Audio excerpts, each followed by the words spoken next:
¿Qué opinión se merece sobre el insulto imparado como libertad de expresión? Por ejemplo, en Argentina hace un par de días hubo un escándalo con un periodista que fue denunciado por la primera dama por constantes insultos y calumnias en sus reportajes y material en redes sociales. Yo creo que hay una cosa que se llama el acoso. Yo creo que cuando haces daño físico o cuando amenazas o cuando haces un daño moral evidente, no está bien. Pero en general el derecho a ofender, en general, con alguna excepción, no hay reglas absolutas. Y quien quiere imponer reglas absolutas siempre acaba viéndose atrapados los dedos por la ratonera de su propia ineptitud. Porque las reglas generales en lo social siempre se pueden manipular filosóficamente para encontrar un defecto, para encontrar una excepción. Pero en general el derecho a ofender es clave.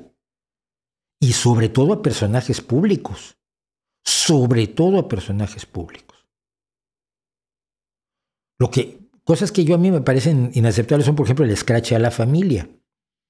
Esto lo practicó Podemos hasta que el secretario general de Podemos se lo empezó a practicar la ultraderecha, entonces ya le parecía mal. A mí me pareció mal las dos veces. ¿Cierto? No puedes implicar a la familia y aterrorizar a los hijos de alguien porque si alguien es una bestia que no te gusta que esté en el gobierno o cuyas políticas no te gustan, etc.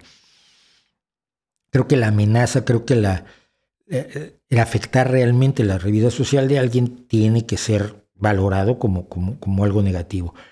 Pero el derecho a ofender, a mí me insultan, me tratan de insultar constantemente, pero yo tengo una característica distinta a mucha gente, y ahí sí no sé si es que yo estoy mal de la cabeza. Pero es que a mí cuando me insultan me da igual. Me la sopla. Es que te dijo que eras un hijo de tu... Ya, y no lo soy, ¿qué? Pero es que está diciéndolo en Twitter. ¿Pero quién lo está diciendo? Es un mamarracho, es un don nadie. Es basurita. ¿Por qué me voy a preocupar yo? ¿Por qué me voy a tomar personal? ¿Por qué me voy a sentir mal? Porque un imbécil diga imbecilidades. Y es su trabajo. Pero la gente cree que yo me enojo en Twitter y eso me da muchísima risa porque no, ¿cómo me voy a enojar? Si hay gente que me insulta de un hilo. Cosas que me parecen especialmente desagradables. Cuando me insultan por mi edad, por ejemplo, pero no por mí, sino porque la bajeza de esa persona ya me molesta. Es una persona que es capaz de meterse con alguien por su aspecto físico, por su edad. Es el que a mí me insulta por ser viejo, pero otros los insulta porque son jóvenes y entonces los considera imbéciles e ignorantes. Yo tengo respeto a los jóvenes como respeto a la gente mayor y a la gente de edad intermedia. Es uno que puede ser igualmente sexista y racista si se le da la oportunidad. Eso me molesta. Pero me molesta, no me cabrea.